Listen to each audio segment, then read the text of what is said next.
Bom dia a todos, graça e paz, bem-vindos a mais uma aula nossa sobre entendendo a fé cristã.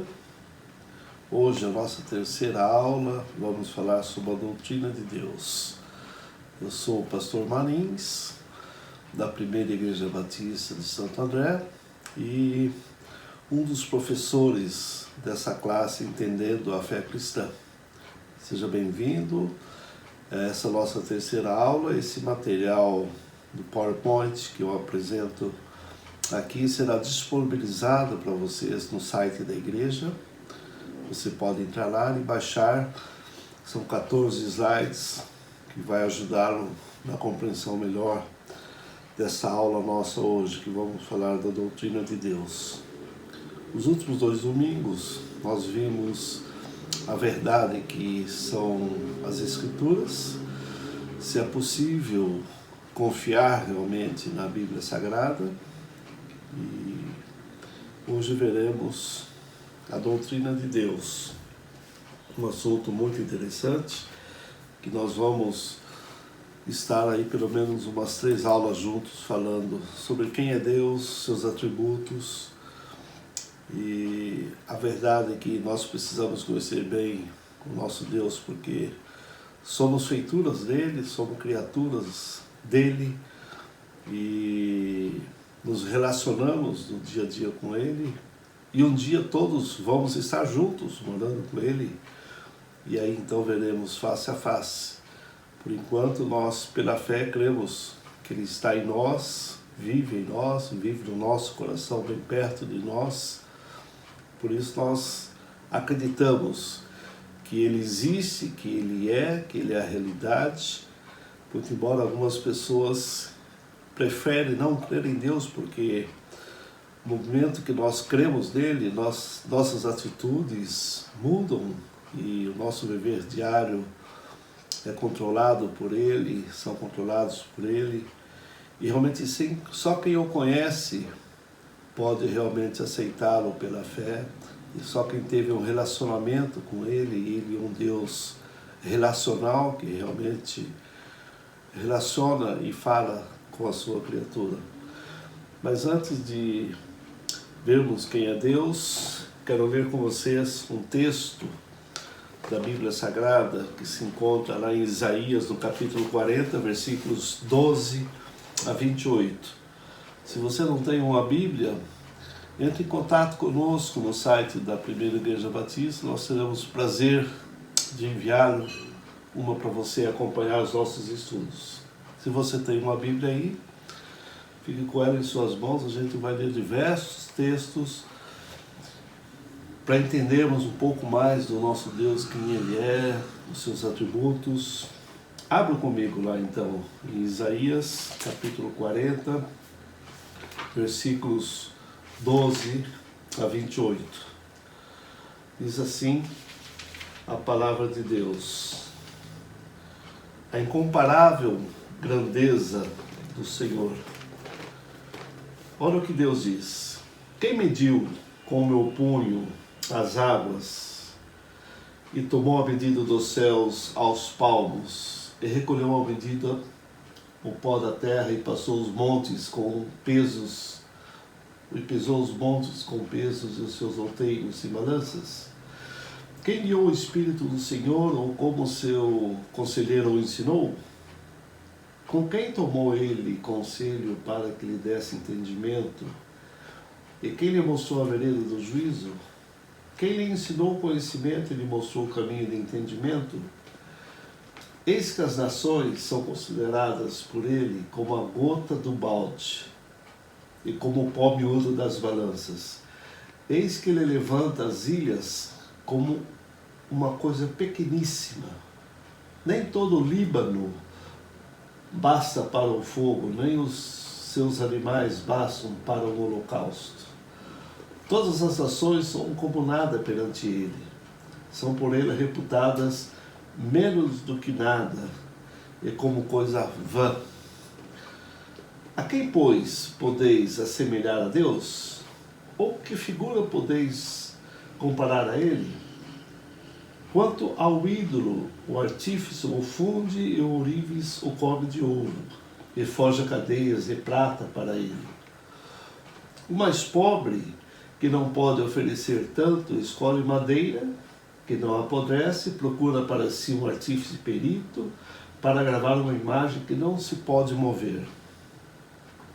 Porventura não sabeis? Porventura não ouvis? Ou desde o princípio não se vos notificou isso mesmo? Ou não tendes entendido desde a fundação da terra? É ele o que está sentado sobre o círculo da terra, cujos moradores são para ele como gafanhotos. É ele o que estende os céus como cortina e o desenrola como tenda para nela habitar. É ele o que reduz a nada os príncipes e torna em coisa vã os juízes da terra. Na verdade, mal se tem plantado, mal se tem semeado e mal se tem arraigado na terra o seu trono. Quando ele sopra sobre eles, e secam-se, e a tempestade os leva como pragana. A quem, pois, me comparareis, para que eu lhe seja semelhante? Diz o Santo dos Santos.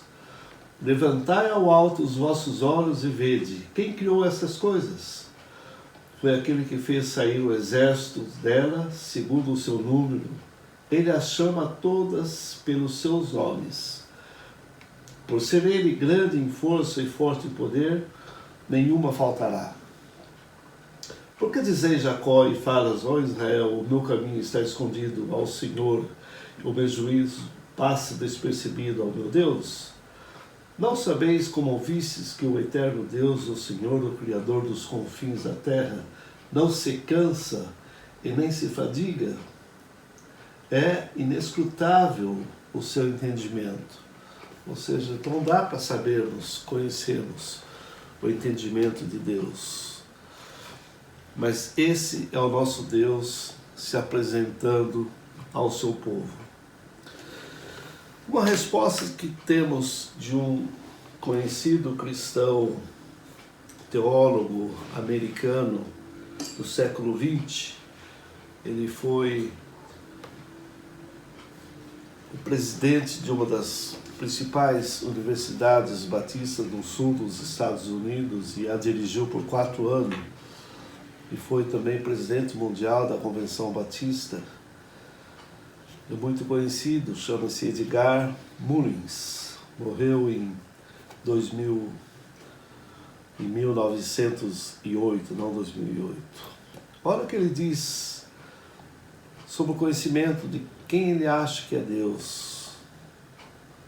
Ele diz o seguinte: Deus é o supremo espírito pessoal, perfeito em todos os seus atributos, que é a fonte, o sustentador e o fim do universo, quem o guia conforme seu propósito sábio, reto e amoroso, revelado em Jesus Cristo, quem mora em todas as coisas mediante seu Santo Espírito, procurando sempre transformá-las conforme a sua própria vontade e trazê-las ao seu reino.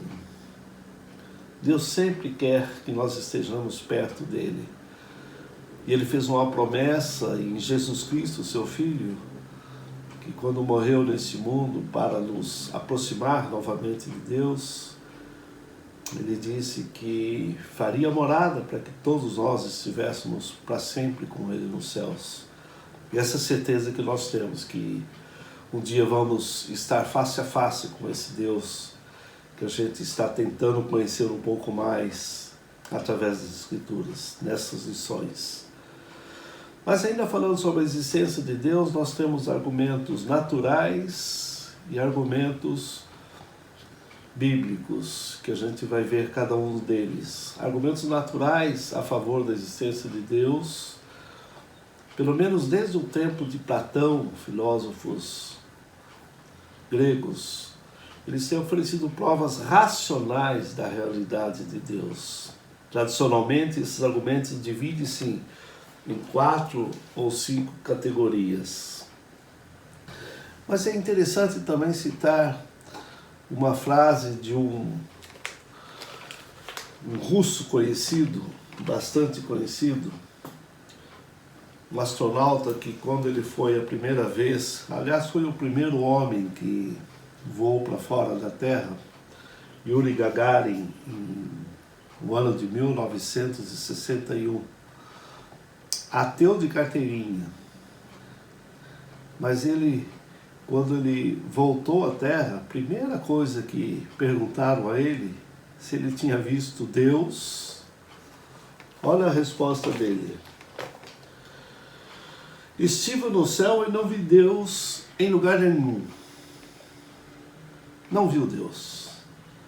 E muito interessante que na época um poeta cristão aqui de São Paulo, aliás do Brás, Joia Júnior, muitos de vocês foram conterrâneos deles, eu sou um deles, escreveu em resposta a essa frase de Yuri Gagarin, esse russo, disse o seguinte: uma pessoa que não vê Deus em sua vida, não o verá em lugar nenhum.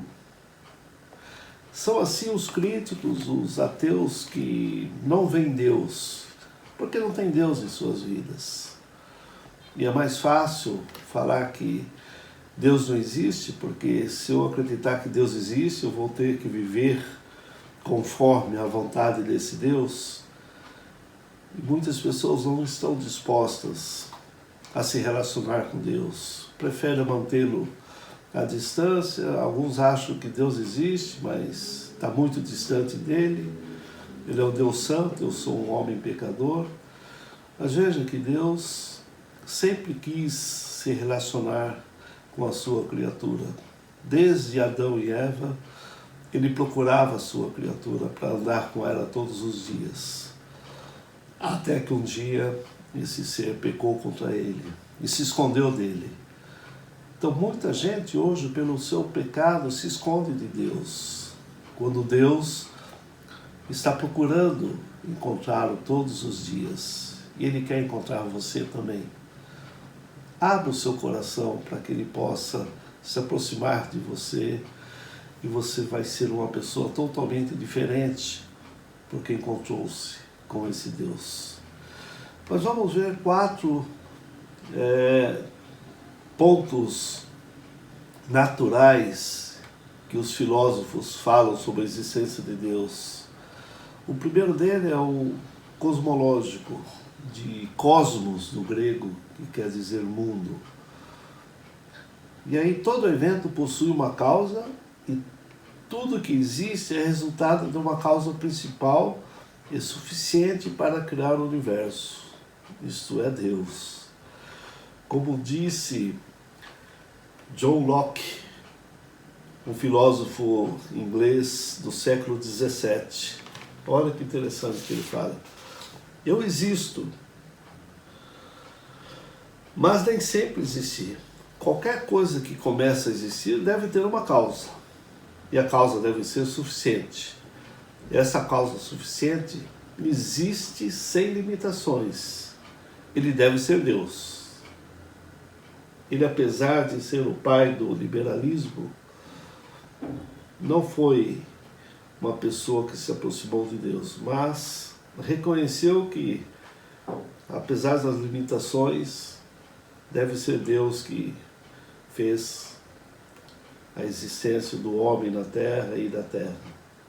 Mas veja que o escritor de Hebreus, abram comigo a sua Bíblia, em Hebreus 3:4, o que ele diz sobre Deus se revelando. Ele diz o seguinte: porque toda casa é edificada por alguém, mas quem edificou todas as coisas é Deus. Ele continua: Moisés, na verdade, foi fiel em toda a casa de Deus, como servo, para testemunho das coisas que haviam de anunciar. Mas Cristo é como filho sobre a casa de Deus, a qual casa somos nós, e tão somente conservamos firmes a fé até o fim da nossa confiança e a glória da esperança. Cristo é a nossa razão de vivermos hoje e de existirmos. Essa casa que Deus habita hoje somos nós. Deus não habita em casa feita por mãos de homens, mas Ele habita em nossos corações. O segundo ponto sobre a existência de Deus, do efeito natural, é o teleológico, de telos, do grego, que tem um propósito, tem uma finalidade, tem um fim. A organização do universo aponta para um planejador. Esse propósito, William Paley, um outro filósofo inglês também do século XVII, teólogo e filósofo, argumentou que a complexidade e adaptações dos seres vivos eram provas da intervenção divina na criação. Ele faz uma analogia a um relojoeiro. Ele diz que há coisas na natureza que mostram um propósito, algum propósito. Aí ele fala, se alguém achasse um relógio no campo, concluiria que o mesmo teria sido feito por um relojoeiro. Então, a natureza, o homem, toda a criação, tem um propósito. E deve ter um relojoeiro que o fez. E ele acreditava que podia ser Deus. Ele não afirmava, mas ele achava que tinha alguma coisa semelhante a um relojoeiro. E esse argumento até Voltaire, que é um filósofo francês também, que negava a existência de Deus e foi contra as religiões na sua época, também de 1700. Voltaire foi muito contra as igrejas católicas, protestantes e até judias da sua época.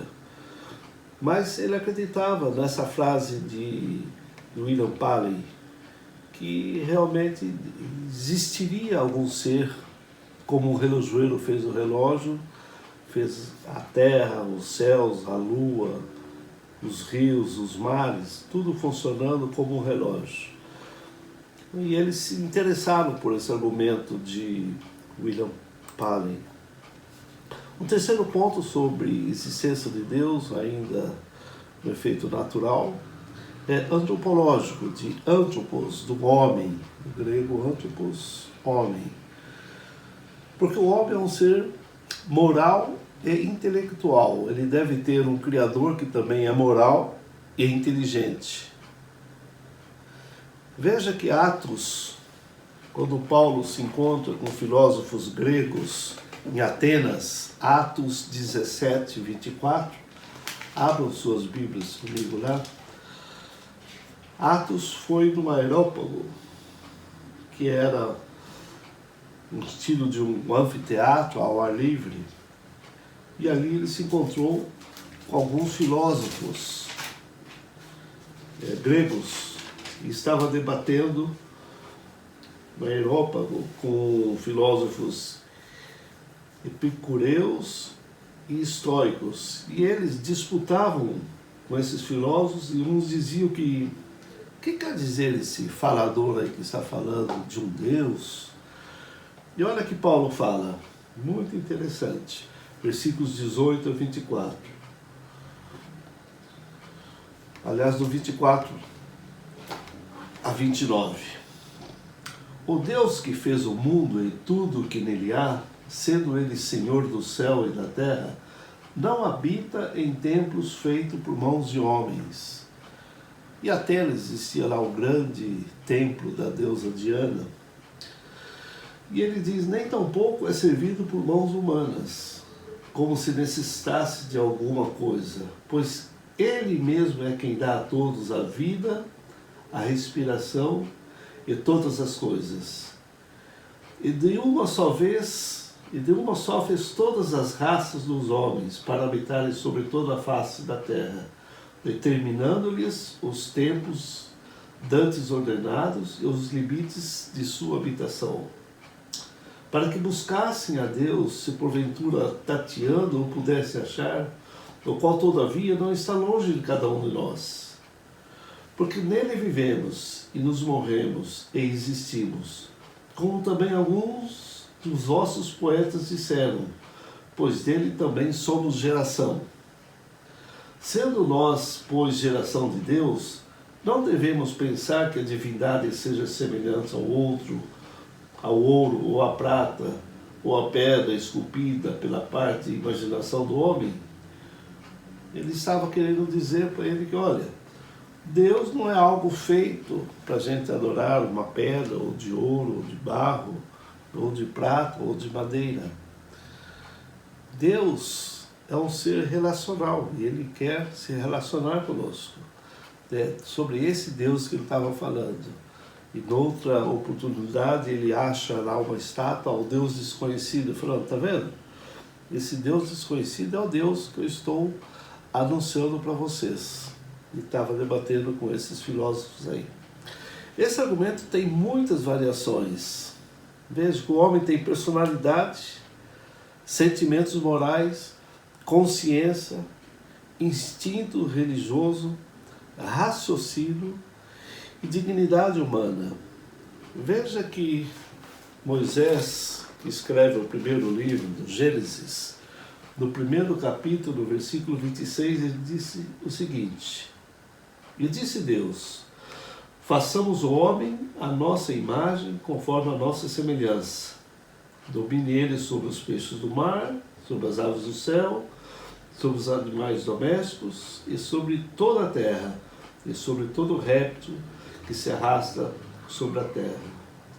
Nossa imagem e semelhança. Então somos imagem e semelhança desse Deus que nós estamos conhecendo hoje. Somos imagem e semelhança dele. Veja que o apóstolo Paulo, também na sua carta à igreja de Roma, que ele pretendia ir lá, nem conhecia os irmãos de lá, mas ele faz uma carta fantástica para esses irmãos se apresentando.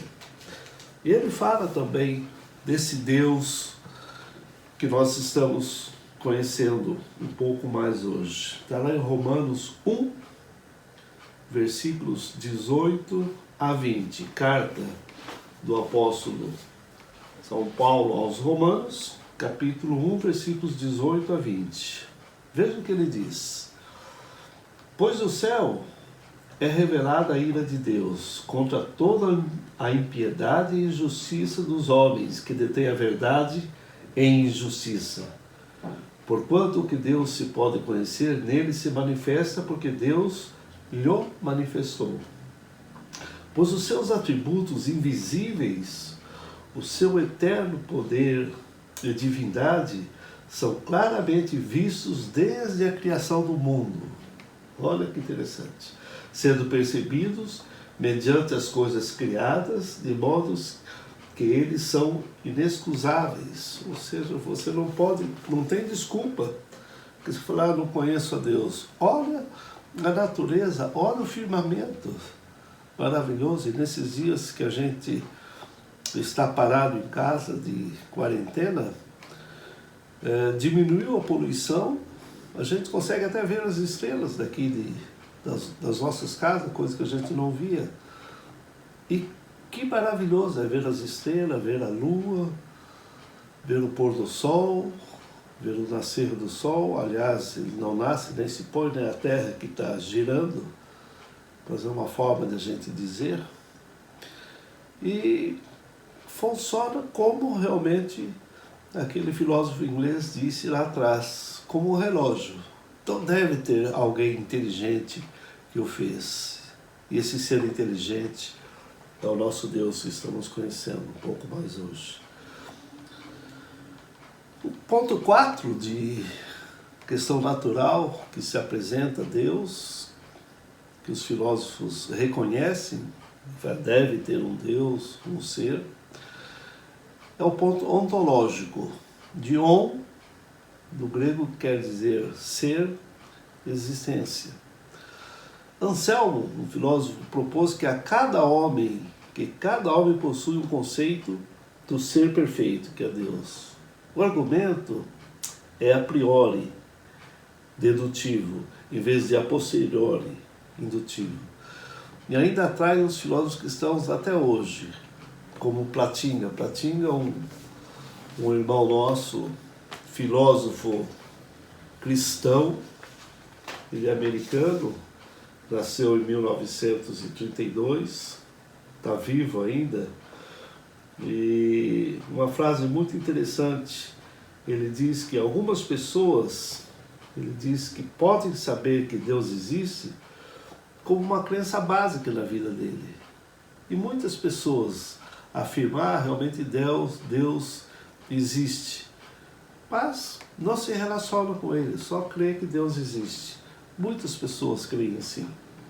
Ele afirmou que a crença em Deus pode ser testificada independentemente da evidência.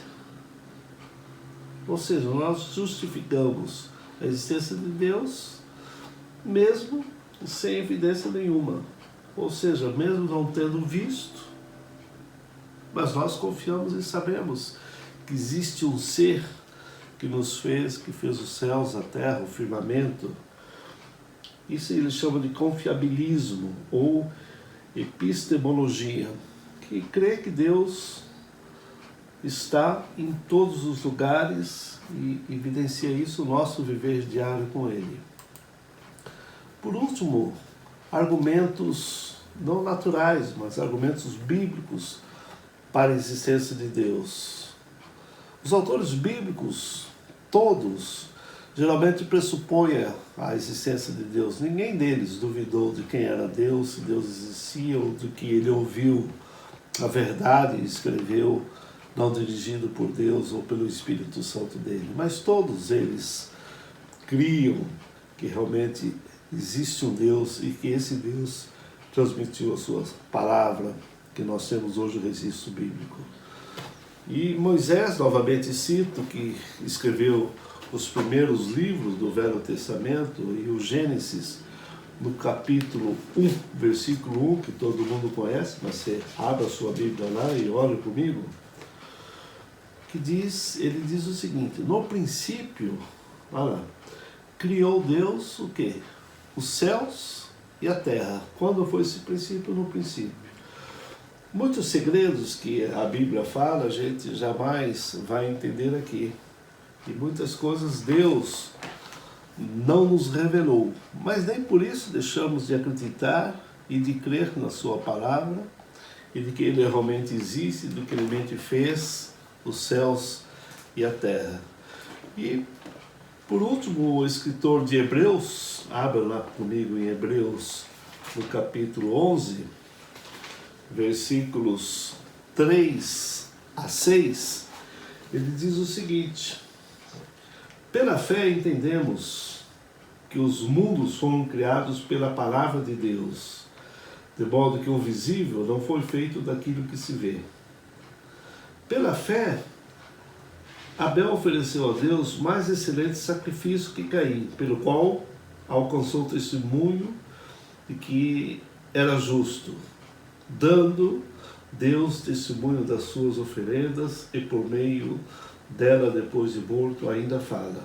Pela fé, ele fala, Enoque foi achado porque Deus o transladara, pois antes da sua transladação alcançou o testemunho de que agradara a Deus. Ora, sem fé é impossível agradar a Deus, porque é necessário que aquele que se aproxima de Deus creia que Ele existe. Se você não crê que Deus existe, é igual o Yuri Gagarin. Procura Deus, não achei Deus, não o vi. Procurei no céu e não o vi. E que Ele é galardoador dos que o buscam. Ou seja, se você o busca, Ele prometeu que você vai encontrá-lo. Ele não está escondido. A única coisa que faz com que nós não o enxergamos, não falamos com Ele, chama-se pecado. Mas Ele diz, Ele afirmou lá no livro de Isaías, que Ele está sempre com os ouvidos atentos, com a sua mão esticada para nós, procurando quem quer encontrá-lo. Você só tem que declarar que você o quer como o Senhor da sua vida e que Ele prometeu que perdoaria os seus pecados e purificaria de toda injustiça e mais, Ele escreveria seu nome no livro da vida para que quando Cristo vier buscar a sua igreja nos ares, você possa subir com Ele para os céus. Olha que fantástico. Esse é o Deus que nos apresenta, que nós acreditamos da sua existência. Nessa manhã ainda a gente vai ver 2 pontos importantes acerca desse Deus. A gente vai ver diversos pontos falando sobre esse Deus rico que nós temos. Mas hoje vamos ver 2 pontos: a transcendência de Deus e a imanência. Vamos ver cada palavra dessa esquisito, o que quer dizer. A transcendência de Deus, o que significa essa palavra? Transcendência. Isso significa que Deus está fora dos limites físicos e sensoriais, isto é, dos sentidos, que não se restringe ao mundo físico, que não pode ser compreendido pelos sentidos, que não está preso ao mundo material. Deus não pode ser visto, tocado, cheirado. Transcendente é aquilo ou aquele que transcendeu, ultrapassa a esfera da experiência racional do homem. Por isso nós chamamos que ele é transcendente. A gente não consegue ter sensores físicos com ele, mas nós temos os sensores espirituais com ele. Isso é fantástico. Essa transcendência divina fica patente nas muitas declarações do Antigo Testamento, exaltando a santidade de Deus em contraste com a pecaminosidade do homem. Aliás, todo o sistema sacerdotal, por exemplo, lá no passado, é uma amostra de como Deus está distante do homem e é diferente dele. Na realidade, o sistema sacerdotal, embora instituído por Deus, é praticamente para atender o pedido do povo, como lemos lá em Êxodo 20, 19. Abra sua Bíblia lá, Êxodo 20, 19. Olha o que o povo diz para Moisés. Êxodo 20,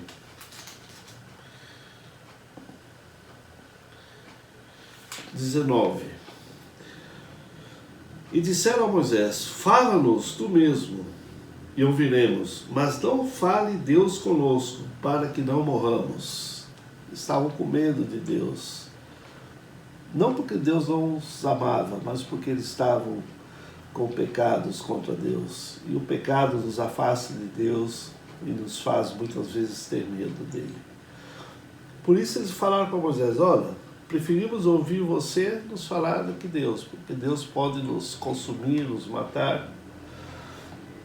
Mas é em Eclesiastes 5:2, um pouco para frente, que encontramos isso bem definido. Olha o que diz o escritor de Eclesiastes 5, versículo 2.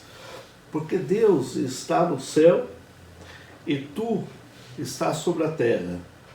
Portanto, sejam poucas as tuas palavras. Sejam poucas as tuas palavras. Reconhecendo a distância, reconhecendo quem é Deus. E o homem não é apenas a questão da distância, mas o foco está aí na diferença qualitativa entre o homem e Deus. Deus é celestial e o homem é terreno. Deus é santo e nós somos pecadores. É por isso que ele exige santidade do seu povo. Aliás, Pedro escreve na sua primeira carta, no capítulo 1, versículo 16, ele diz o seguinte: sede santos, porque eu sou santo. Ele estava citando um texto de Levíticos que eu quero ler com vocês. Abram lá suas Bíblias lá em Levítico, no início.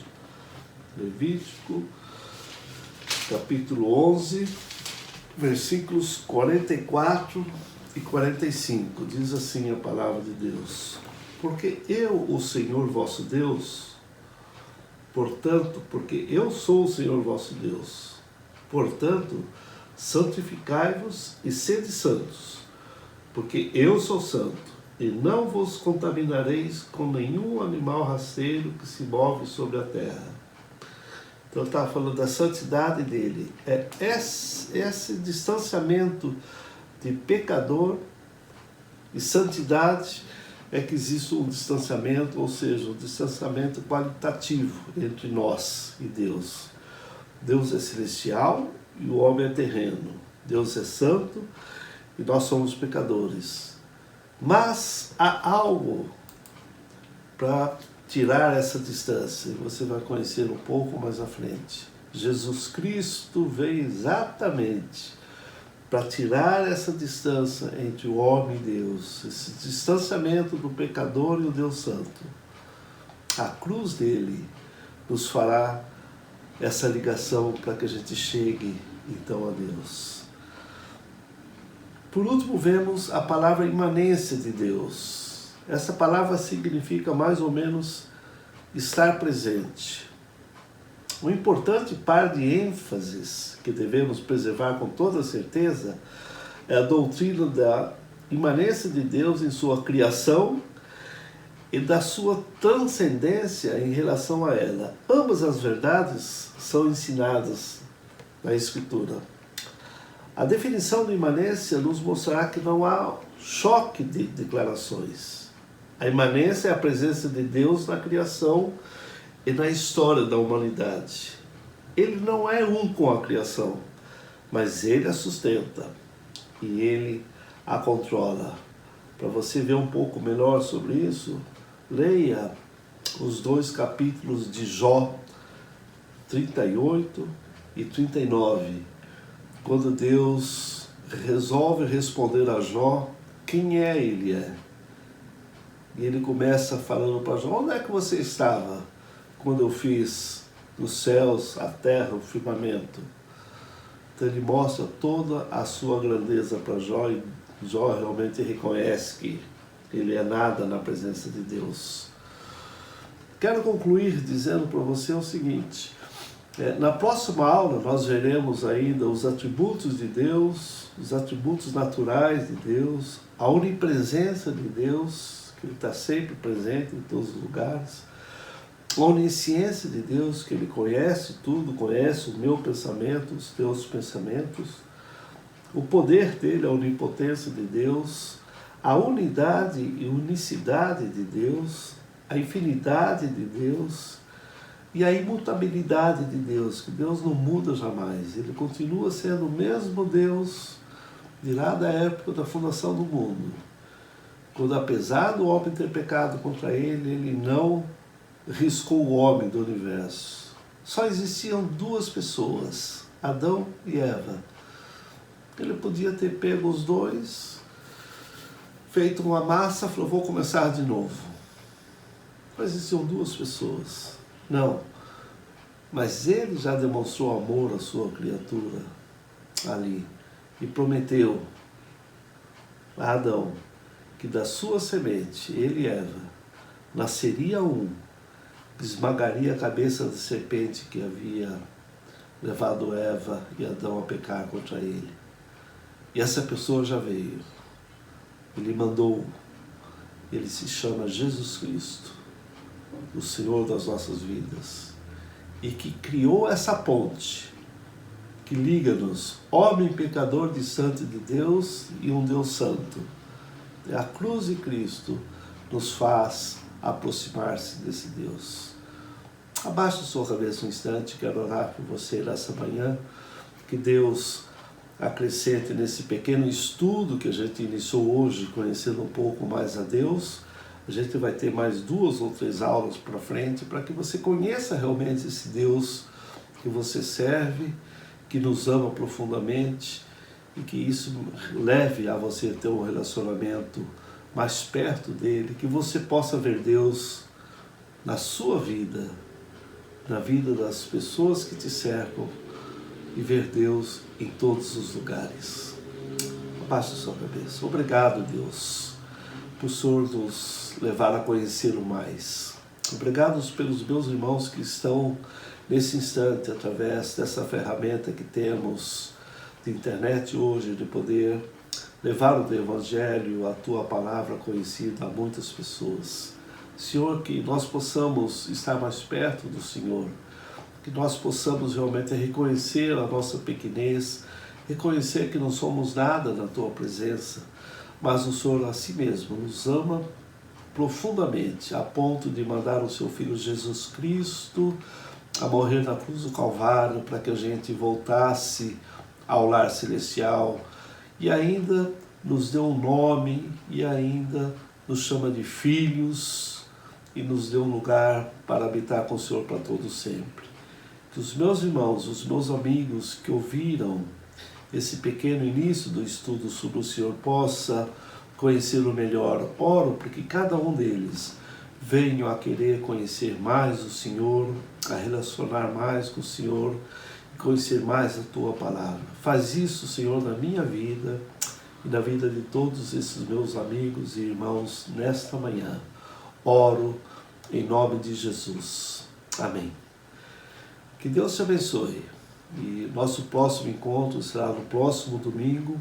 Entre no site da igreja, baixa esse conjunto de slides que nós chamamos em PDF, são 14 slides, dá uma passada de novo, olhe os textos e comece a estudar a palavra de Deus para que você conheça realmente esse Deus que merece ser conhecido, louvado, adorado e servido.